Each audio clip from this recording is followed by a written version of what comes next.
Hello everyone and welcome to Blockchain Gaming.biz weekly roundup. Today is Friday, the 1st of December, and I'm your host, Jenny Jordan. With me today is co-host John Jordan. How's it going? Hello, it's cold. Hello. It's cold in the office. It's cold in here. Great scarf Sunny on. and Very frosty, but a beautiful start to the last month of 2023. To start off, I'm going to mention that you can find all of our stories that we're talking about today and additional content on our website, blockchaingamer.biz. You can follow us on Twitter at BCGBiz and connect with us on LinkedIn.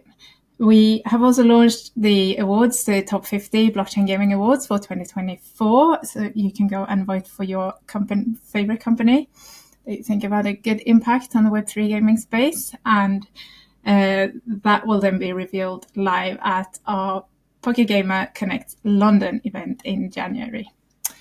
You, John, have just come back from the Future of Gaming, a Web3 gaming event in Helsinki this week. How was that? Can you share some insights and yeah, it was a so it's it was actually pre-Slush. So Slush is a big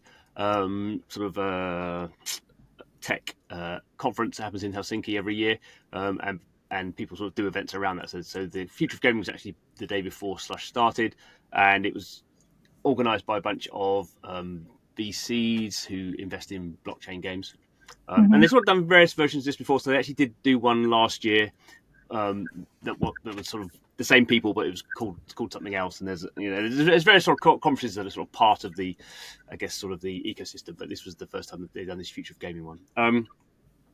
And it's sort of it's not really sort of a conference, and it's more sort of a get together that has talks as well. So there were talks running from like 10 till 5, and some interesting ones, some not so interesting ones.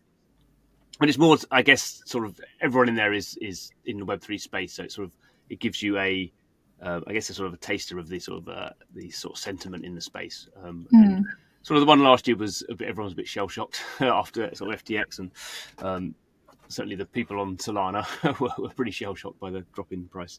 And actually, I would say this year it wasn't. I don't think people were sort of super bullish. So I think people were still very much sort of working their way through the last sort of 12 months, and trying to, I think, as I've sort of said before, I think there's people don't want to get overconfident at the moment. So there's obviously sort of lots of, if you wanted, you could find lots of signs and say everyone's really bullish now, and if you wanted to, you could still find, I think signs that people go, no, it's we're maybe still out of the bear cycle, although obviously crypto prices are up a lot. So I think people were more positive certainly than this time last year, but not sort of breaking out the champagne.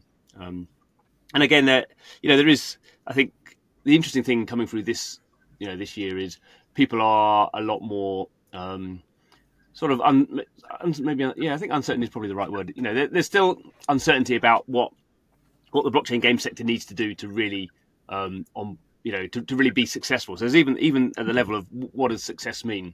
Is it this time last year, or certainly there was a point where everyone was like, we're onboarding the next million gamers or the next billion people to blockchain, or these slightly over the top things. So I think people are still are much more thinking about actually what does success mean. Maybe can you be successful with 10,000 players? Do you need 1 million players? Obviously people more is better, I suppose. And even people as we've discussed before, there was very much the spectrum of sort of Web 2.1 sort of projects or thinking to sort of the fully on-chain stuff we've covered quite a bit in the last 6 months. There's a big groundswell behind that, and there were a couple of the people from Lattice and Cartridge who were both on-chain sort of gaming hardcore sort of outfits. And I would just assume that they have a slightly different view of what success in Web3 gaming would be compared to perhaps a company 2.1 sort of company launching a mobile game with optional NFT sort of thing. No, I think you're exactly right. And it's sort of funny. In fact, Justin from Lattice, who's sort of like that, sort of the high priest of these sort of fully on-chain gaming sector. He's been hearing his talks for 3 years. He's a fantastic speaker, obviously very, very sort of talented sort of coding, and he's just like, oh yeah, it's great to make these fully on-chain games. We don't have to worry about all this user acquisition and all this sort of, which is the talk previously was about sort of user acquisition and a bit like sort of onboarding gamers to crypto. And then they're just like, we're just building super cool stuff. If they get 1,000. Get a couple of thousand gamers, 1,000 people to play the game, then they're super happy. And these are sort of games that me and you, even if we wanted to, sort of couldn't play because the level of technical expertise you need to access them is sort of probably if I worked really hard I could, but it's not just you've got MetaMask, come in and play our game. It's sort of like anyway. So and as ever, sort of the other sort of highlight speaker who's spoken loads of times, and I could hear him read the phone dictionary, the phone directory, as people used to say, is Hilmar from CCP, who's the founder of or the company behind EVE Online, and he's just obviously been making a very complex game for 20 years. He knows all the things that can go wrong, and they're doing a blockchain version. They still call it like a game in the EVE Online universe, but they're quite advanced. So after all this time, he was sort of saying, "Oh, nothing will be happening in 2023," which I've heard him say, and now he's like, "Oh yeah, we're doing our first sort of pre-alpha this month, next week, I think." All right, okay. So he's just very, I think he's a good speaker, and also you don't necessarily sort of trust what he's saying, not because he's lying, but he's sort of keeping stuff back, because he just knows if you say certain things, the internet blows up, sort of thing. But he's very, his sort of headline view is very much like, in EVE Online, people started trading our in-game currency as if it was a cryptocurrency, effectively, as if it was real money, and we spend a lot of time trying to stop them doing that. But why spend a lot of time doing stuff that your core audience want to do? So he's very much like, people are trading this stuff like it's blockchain, so let's just make it blockchain. And so, but he's equally like, we don't really know what that game's going to turn out like. He's certainly not like this. We're onboarding the next million people to blockchain. So sort of, I guess the good thing about it is it's very. I think that a lot of people are sort of very much bottom up. I'm very much of a sort of building from the bottom up on blockchain, rather than just. A lot of the stuff is sort of very top down, and these guys raised $100 million and they worked on Call of Duty or something, and it's like, well, yeah, but great, but I think that top down thing is still not proven to me. So it was good. Yeah, I felt it good. It was good to think about some things and maybe not come up with great conclusions. Yeah, good.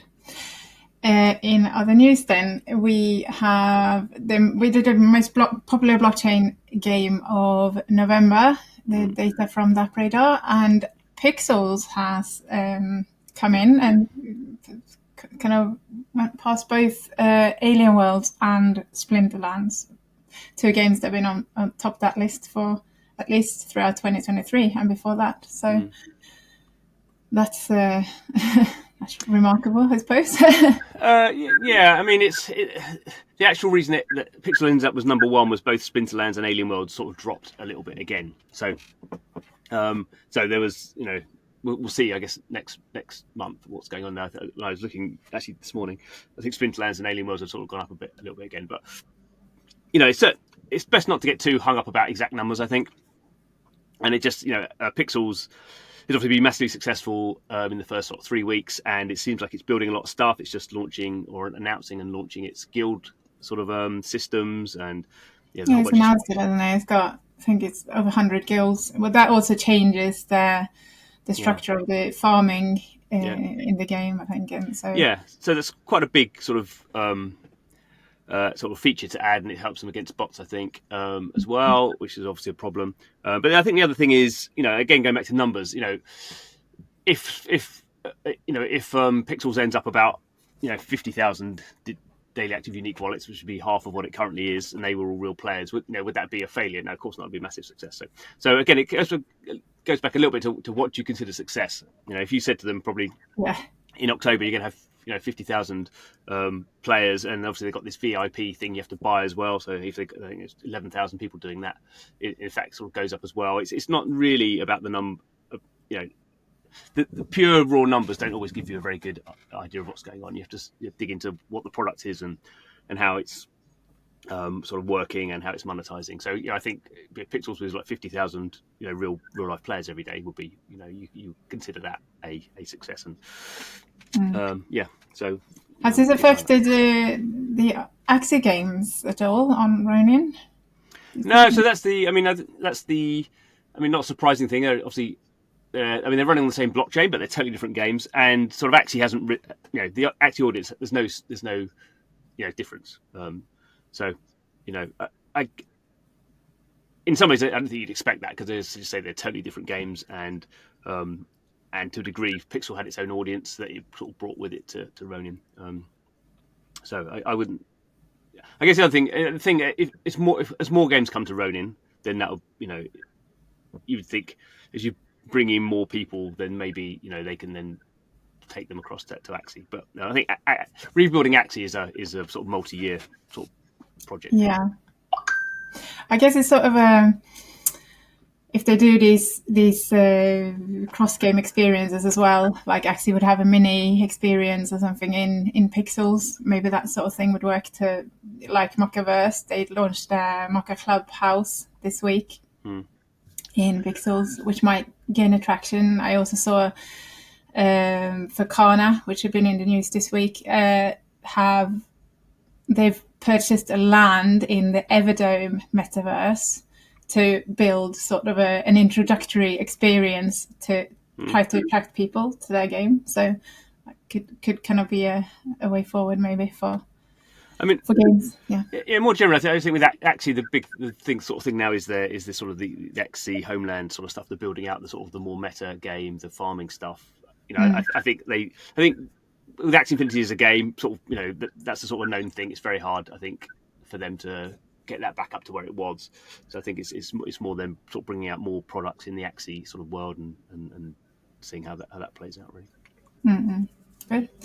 In other news, we had a story that you kind of broke in a way. I mean, there have been some sort of not rumors. There have been things written on X, Twitter, but you were the one making sense of the story, actually looking into what had happened, and that is the ins and outs of Shrapnel and the co-founders there, 6 co-founders suing the majority shareholder.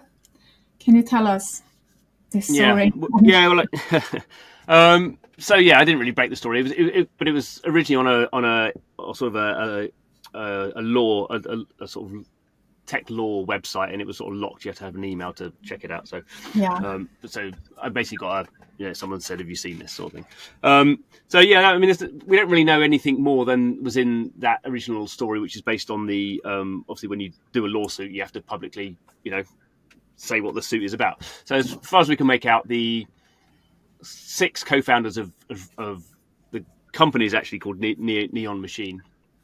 And they're making Shrapnel, and they're suing the majority shareholder. So basically, when they originally were in-house team at HBO, the American broadcaster, they were making console games for them, and they spun out as a separate company. And this guy gave them their first funding, and sort of obviously became a shareholder, and he became the majority shareholder at that point. This is what the suit says, so I don't know whether this is true or not. So that was all sort of going fine, and then they raised some money, and actually the first money they raised was $8 million back in 2021 from 2 well-known VCs, Griffin and Polychain, and that was raised as what they call a SAF. A SAF. So they're basically, the money came in, and one of the sort of stipulations of that was they didn't get the investors didn't get the shares straight away, but when the token was going to go live, then that would trigger a event that meant they got their shareholding. So at that point, the majority shareholder would be diluted, because these other people would come in with a certain shareholding, which meant, in this case, that he would have been under 51%, I guess. So there seems to be sort of two combined things happening. So it seems like the majority shareholder, the guy who they're suing, basically should have given those VCs their shares by the end of July, which didn't happen. So that's a legal thing where you kind of think that why the VCs aren't suing. But anyway, so that should have happened. It didn't happen, and what's since happened is his sort of main company that he runs has filed for bankruptcy in the States. So he's filed for Chapter 11, which means the company's just not going bust. He sort of wants to restructure his debts, and apparently he owes like $4.5 million. And so what the lawsuit says from the founders of Shrapnel is that he's basically come in. He hasn't given these VCs who should have their shares the shares to which meant that he's losing control because his other companies have gone bust, and he wants to take the money from Shrapnel to save his other companies, and that's why he's as well as there seems to be some confusion about this point, but it seems like he had sacked the CEO, Mark Long. Mark Long seems to have said on Twitter, "No, I'm still the CEO." So we're not quite sure about that. But he's also appointed 2 other people to the board who are sort of his mates to sort of have this control. So the lawsuit says he's basically running. He's basically should have done this thing for the other shareholders, and the reason he's not doing that is he wants to take the money from Shrapnel to back up his own company, and that means that sort of they say that's going to sort of make their for them to launch Shrapnel is going to be impacted by this. So I don't quite know how quickly it's going to get turned around. No one's commenting on it because it's a lawsuit. Although Shrapnel have said, our early access, which is due in December, is going live. No matter, and nothing's going to stop us doing this game. So.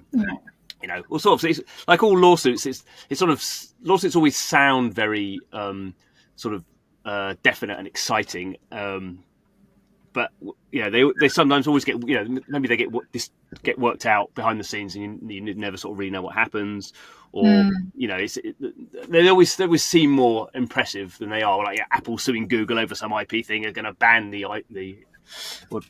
ban Android phones. You see headlines like that. I've seen the headlines like that quite a lot, and it never quite pans out.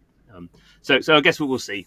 And I guess probably at this stage, Shrapnel will still come out in its early access build, which is the interesting thing. I guess the other interesting thing is what sometimes happens in these sort of situations is you do get like a big groundswell of community saying, hands off our Shrapnel. We love Shrapnel. It's going to be, blah, blah, blah. So we've seen a little bit of that. Quite, how much of that we've seen, I don't know. But it can be these things, these sort of negative things can, particularly I think in blockchain, because people do have ownership of assets and stuff. So and if they can almost, they can, if they're worried, they can sell the assets, and if they're bullish about it, they can buy some more. So you do have a few more levers for the community to sort of show that. But we'll see. We did see sort of with Gala and the things that sort of happened earlier this year regarding that lawsuit there. A little bit of that. It didn't completely tank anyway. Straight away, quite a big community. Yeah, I mean, as you say, it's a similar thing. There was a lot. The 2 founders of Gala suing each other, and a whole bunch of nasty stuff. Dirty laundry came out about that, and it hasn't. I'm quite surprised, but it hasn't impacted Gala's price from what I can see at all. Actually, Gala's actually done in recent months, or done quite well, which is a bit of a surprise to me. But as you say, I'm not in their community, so I would maybe feel about it the same way as the diehard Gala army would. And I mean, I also believe probably we play up the significance because it's happening in a sector that was that's the sector we care about. But this happens all the time, like you said, like Google, Apple, OpenAI. Obviously, it's nothing just blockchain gaming. No. I mean, this is just I mean, my experience is really only games, and I would only see a fraction of it. But it's quite common for companies to have sort of internal problems between the original shareholders, and they want to go one way and someone wants to go another way, and how do you define that, particularly when new money comes in? Sort of the weird thing about Shrapnel is they've just announced a $20 million investment round from a whole bunch of new investors, so you kind of, that's a bit sort of weird that you kind of wonder whether that would have got picked up on due diligence. But in the end, these things generally, if it is just about money, then I'm sure there's ways and means that the original shareholder could get some money to sort out its other companies, and it more depends, I suppose, if it ends up a bit like sort of OpenAI, whether it just ends up being a sort of a bit of a psychodrama between individuals who actually now hate each other's guts and then can't continue to work anymore. Those are harder to sort of work out, but And you get those sort of sub news about people conspiring and thinking, is it this, is it that, is it what is it? But actually no one has a clue what's actually behind these things. Anyway, let's move on. We've got a Bitcoin payment tech Zebedee, they are integrating with Splitgate, which is a PC and console shooter by what are they called? 1047 games. That's right. Actually, the game has sort of they ceased the development of new features and such on the game, but it's kept its sort of player audience, and Zebedee will now be integrating the payment system, which is like built on the Lightning Network with instant payment of sats, which is like tiny amounts of Bitcoin, to sort of see if it will boost the game, see if players get more. Yeah, I think in general, that's what Zebedee is basically a Bitcoin payments rail using Lightning. And focused particularly on gaming. So at the moment, a lot of their stuff has been in sort of hyper casual mobile games, where people use the ad revenue to sort of reward players for playing. But one of Zebedee's big things has been about sort of about integrating with non-blockchain games. So effectively you can it's just a payment channel, so you can integrate it with any game. And the fact it uses sort of crypto is sort of doesn't impact the overall game, and they're doing it as a tournament, so it's not like, oh, I shot someone, I'm going to get paid at one sat. It's like it's a tournament about the top player in the tournament ranking overall will get this, and the other players will get this. So, but is this the first PC game they're doing? Because they've done a lot of mobile games. I know that apps. Yeah, I'm not quite sure. I mean, I've definitely over the years, Counter-Strike is the sort of the example everyone uses. It's open source, and so there's definitely I'm pretty sure I've played versions of Counter-Strike that have had sort of Bitcoin integration payments. Right. It's not difficult. It's more to do with exactly why you'd want to do it. And I guess Splitgate is an interesting game. When it came out about 3 years ago, it was like massively, it was like the next big thing, and it raised loads of money, and then sort of totally died on its ass. But it was a very up and down sort of thing. Yeah, there's a long story there, but I won't go into that. So I guess what's interesting is that as you say, this game is sort of like a bit of a legacy game now. So maybe it's a sort of low risk experiment for 1047 in the sense that they're not going to, if they do sort of annoy the core audience by adding Bitcoin rewards, then that game is not something they're trying to scale. It's just something they've got knocking in the background. For Zebedee, it's sort of maybe quite an interesting experiment to try this thing at scale and organise esports tournaments. Functionally not difficult to do, but you have to sort of get the right community and get it all sorted. And definitely Zebedee have, as far as I know, have announced deals with various other game publishers who would be looking to sort of use their platform for this sort of process. And there's quite a lot of stuff still going on around with esports and how you integrate crypto into that. So there's community gaming, I guess, is the best known platform where they do this. They've done a lot of stuff with Axie over the years, but there's quite a lot of other platforms who are doing this and trying to use crypto as a way of just speeding up sort of payments to people who are playing. They don't have to be esports tournament, just in any tournament. So we'll see.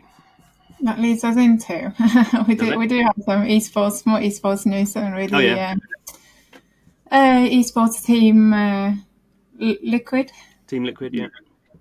Integrating with collaborating with Illuvium, and for Kana, the shooter that just announced Animoca as a strategic investor, they have onboarded the founder of one of the biggest esports team this week as well. So we're seeing a little bit more of esports coming in. We're seeing a little bit more of new sort of jobs updates. It's all quite bullish in general. Well, I mean, the esports blockchain thing, as I said, has been there's been lots of attempts around that, especially in 2022, and lots of esports teams sort of jumped on the NFT bandwagon and did NFTs, and didn't work out terribly well because it wasn't, sort of everyone was doing NFTs for no reason, and prices all went down and people got sort of peeved. So I think people are looking at another way of doing it. In general, esports as a sector is sort of going through some wouldn't say big problems, but there's some of the bigger teams, certainly in the States, have gone through like a real change in their valuation and in general, esports, the problem is it's very easy to get people, not very easy, but there's lots of people who now watch esports. There's some big games. There's lots of streamers, there's lots of YouTubers who all play these games. That all sort of feeds into the wider esports thing. But getting monetization to work around that is really super difficult. So it's going to, I think, take quite a while. And I guess things like what Zebedee have been doing is sort of interesting. It adds sort of payment rails to existing sort of tournaments. You can imagine that coming in. Probably what will need to happen will be a big blockchain game will have to be sort of adopted by the general esports teams as sort of the first blockchain game that they're going to support. So, I'm not saying Illuvium is going to be that one. And Team Liquid, who are, one of the bigger esports teams and are also, fairly, I would say, conservative in terms of how they've dealt with blockchain in the past. They've not sort of jumped into stuff. And so what they've done in this deal is they basically just said some of our sort of well-known players of certain games are going to do some streams around sort of Illuvium and sort of check it out. So that's sort of an interesting sort of dipping your toe in the water. And I guess Illuvium, one of the better known games, it's just launched its PvP access last week, I think. No, this week even. No, it was this week. This week, yeah. On Epic. Yeah, on the Epic Store. I've not checked it out yet. So we'll sort of see if that's the first step. But it's it's interesting since like, as I say, sort of Team Liquid have been looking at blockchain, but they've not sort of jumped into it. So this is interesting. This is the sort of first title they're putting some sort of muscle behind. Good. You have been writing a little bit about the TON blockchain in the past, and they have just gotten a bit of a boost this week from Animoca, who's gone in and is now the largest validator of the TON blockchain. And they've been sort of supporting various games before, on the blockchain, but now they're sort of strategically investing and supporting, obviously, the entire sort of blockchain and the gaming initiatives. So tell us a bit about that. Yeah, I mean, TON is, as a blockchain, I guess it's sort of had an interesting history. We won't go into it. It's always been sort of part of Telegram, then it wasn't for SEC reasons.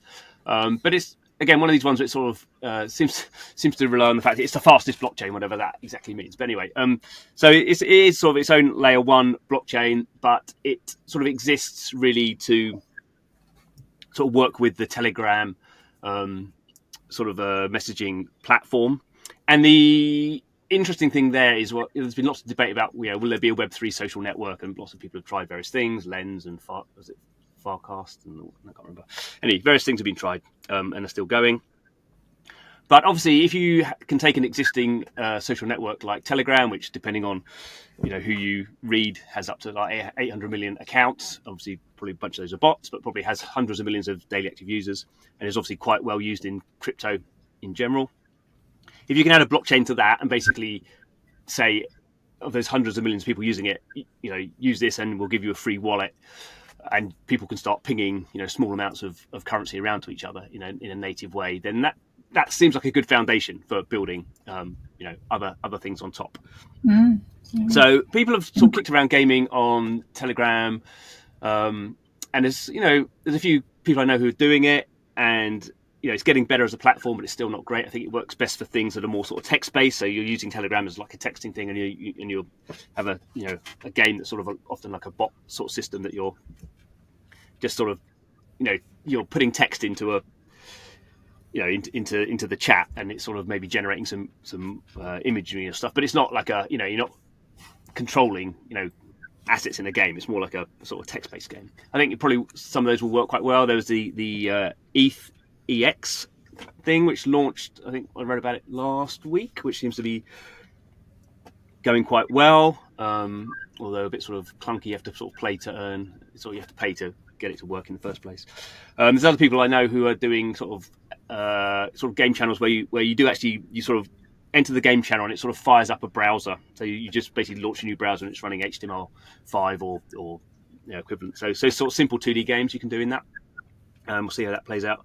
And actually, at the conference, I spoke to Gamey, who do the Arcade 8, or we never quite know how to pronounce it, but Arcade, the blockchain gaming mini games platform, and they're owned by Animoca, and they've always actually had a channel on Telegram for their Web 2 games. So they were a Web 2 game platform before they were a Web 3 game platform, and they're now looking with this Animoca stuff to actually do some blockchain in there.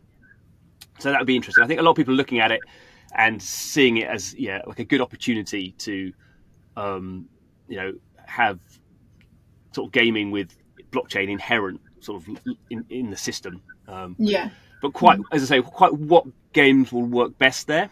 That's the big thing. And as I say, I think probably more native stuff where you're not firing up browsers and doing stuff in 2D.